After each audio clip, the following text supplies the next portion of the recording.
Alors, Petronas, qui a quitté la MotoGP, on le rappelle, hein, et les autres catégories moto visent un carburant plus proche des voitures de route en 2025, faire de la F1 un laboratoire direct pour l'automobile.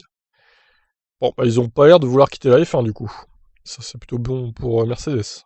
Les carburants de synthèse restent encore un produit très compliqué à envisager avec beaucoup de développement à prévoir pour réussir à faire de ces carburants neutres en carbone. C'est en effet en capturant du CO2 pour les créer qu'on pourrait les rendre neutres et compenser leurs émissions. Cette technologie pourrait permettre à la F1 de vivre plus longtemps avec des moteurs thermiques, alors que l'Europe envisage la fin du moteur à combustion en 2035. Andrea Dolfi, directeur R&D des solutions technologiques pour les fluides de Petronas, confirme que le fournisseur de Mercedes sera intéressé. Ouais, mais si après 2035 on continue de prendre du carburant fossile pour la Formule 1 alors que les ventes de voitures neuves thermiques sont interdites, il y aura un petit problème de logique, je dirais. Donc voyons ce qu'il a dit, ce monsieur.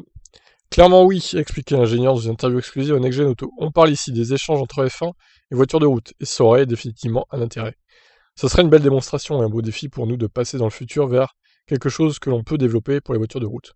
Petronas a été la première entreprise pétrolière asiatique à rejoindre le club, majoritairement composée d'entreprises occidentales, à s'engager à la neutralité carbone pour 2050. Nous n'avons donc pas de choix, et nous devons aller dans cette direction. Il y a encore le choix de l'hydrogène, mais bon, l'hydrogène c'est peut-être un peu tôt, peut-être après 2035 justement. Andrea Dolfi juge que ces carburants pourraient être plus propres que les carburants pétroliers actuels, mais que d'autres technologies de conception pourraient aussi entrer en compte pour développer ces futurs fluides.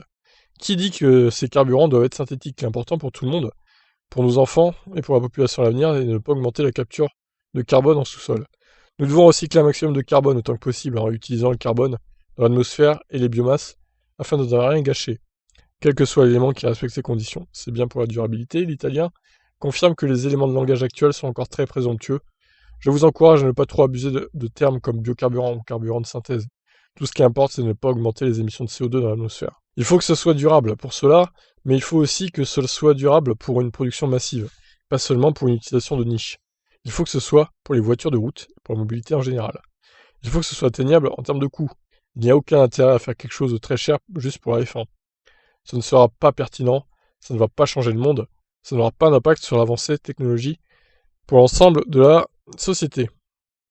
La F1 est parfois vue comme une pionnière des innovations pour les voitures de route et la mobilité, mais si vous partez d'un produit de niche très onéreux, ça n'aidera pas dans cette quête.